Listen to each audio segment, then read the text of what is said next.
Salut les amis, on se retrouve pour un tout nouveau genre de vidéo puisque nous allons commencer les reviews. Vous avez été très nombreux à nous les demander et même à demander à ce que je me montre. Voilà, j'espère que vous ne serez pas déçus de ma tronche. De toute façon, même si vous aimez pas, vous allez devoir vous la coltiner quand même pendant les reviews.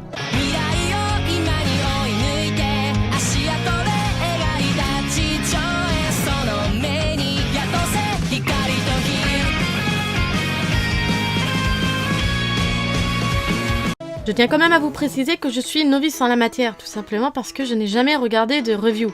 Je connais un peu le thème de la chose, que c'est tu regardes un épisode et ensuite tu dis ton avis. Mais j'espère apporter quand même un petit côté innovateur, même si je n'ai pas d'exemple sous le nez parce que je n'en ai encore une fois jamais regardé. Avant de commencer cette review, vu que je commence à partir de l'épisode 3 de Boruto, je vais tout de suite vous dire ce que j'ai pensé des deux précédents. Comment vous dire ? Bon. C'est cool parce que on retrouve l'esprit des premiers Naruto, l'apprentissage à l'académie, sûrement l'esprit d'équipe, l'humour à la Naruto, mais je sais pas, moi, il y a quelque chose qui me gêne. Ce qui me gêne en fait, c'est que j'ai l'impression qu'on essaie de nous la mettre à l'envers, qu'on essaie de nous faire du Dragon Ball. Vous savez, que on nous sert la nouvelle génération, mais au final, c'est tu prends les mêmes et tu recommences. Et j'espère que ça va pas du tout être la même chose que Dragon Ball, que ça va pas être modifié scénaristiquement par rapport à ce que veulent les fans. Parce que dans toutes les grosses œuvres, à chaque fois, il y a cette chose-là qui se passe, ils écoutent les fans, et à chaque fois, on se retrouve face à une daube monumentale. Donc cet épisode 3 de Boruto est centré sur le personnage de Metal Lee. Donc Metal Lee qui est le fils adoptif de Rock Lee. Et pas celui de Tenten, s'il vous plaît.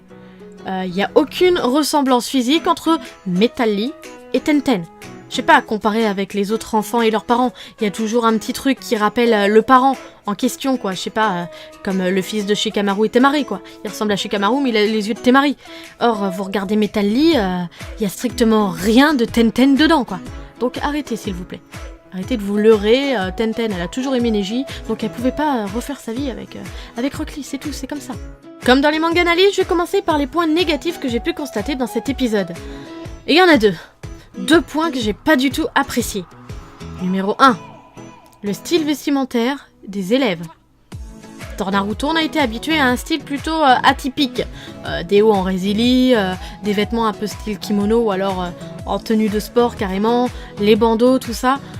Mais là, expliquez-moi pourquoi il y a des élèves qui se pointent en Lolita.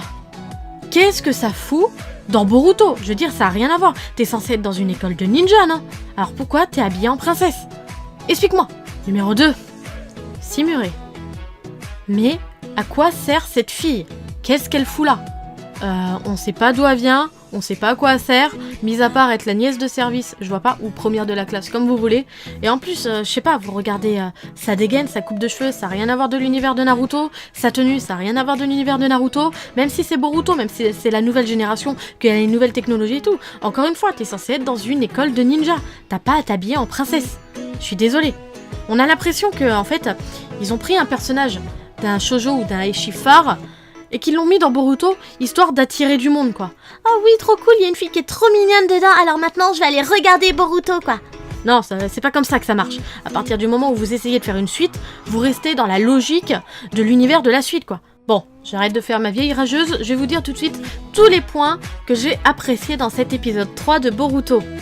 Le premier, c'est, comme je vous l'ai dit tout à l'heure, l'humour et l'univers aux premiers épisodes de Naruto. Ça, c'est vraiment très sympa. Mais le point que j'affectionne le plus, c'est sur la personnalité de Metal Lee. On sent tout de suite que le mec, voilà quoi, c'est le mec qui a des capacités.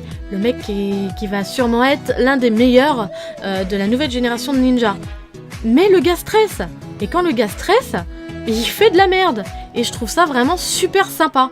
Super sympa parce que ça contrecarre un peu ce côté parfait et super fort du gars, quoi. Autre point qui me fait rire un peu, c'est le fait que Boruto ne veut absolument pas ressembler à son père. Son père, c'est un peu comme la chose qu'il aurait jamais voulu être.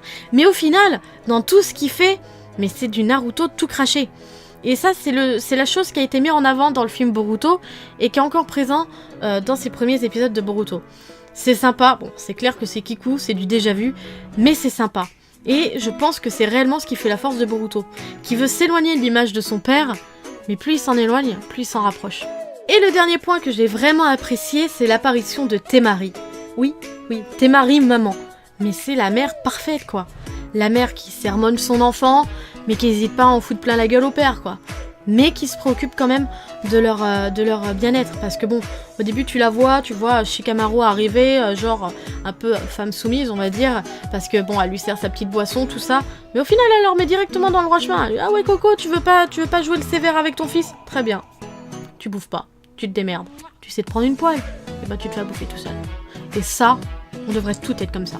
Franchement, chapeau.